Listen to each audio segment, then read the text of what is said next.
Hi, I'm Liz Goldsmith, GM of Hospitality Services at Japara. Japara have 50 aged care homes. They're a national company. We have in-house catering services across all homes except for one in Victoria. We plan our menus by getting a lot of feedback from our residents, so we do that via food focus groups.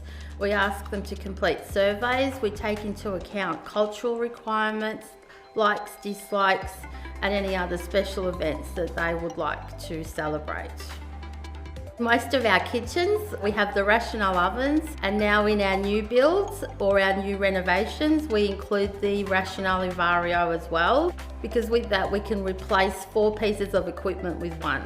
So the beauty of that is we don't need to have the grills, the soup kettles, the fryers, and the wrap pans. So that's great because we don't have a lot of space in most of our kitchens, and it's one bit of equipment that we have to take care of rather than the 4.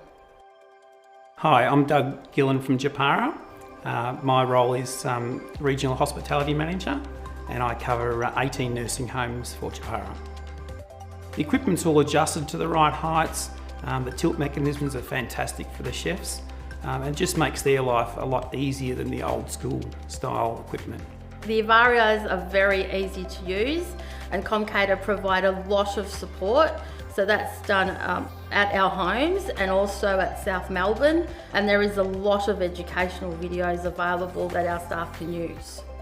Comcater's training is very supportive and fantastic for chefs because they talk the chef language, and very quickly they can show chefs techniques that they probably haven't learnt before or seen out there.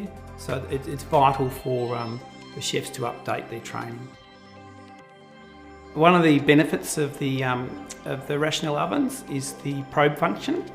So it's great for chefs because they can actually cook a batch of scones, for example, put the raw scones into the trays, place the probe in the centre of one of the scones, and push one button and automatically the scones are cooked absolutely to perfection.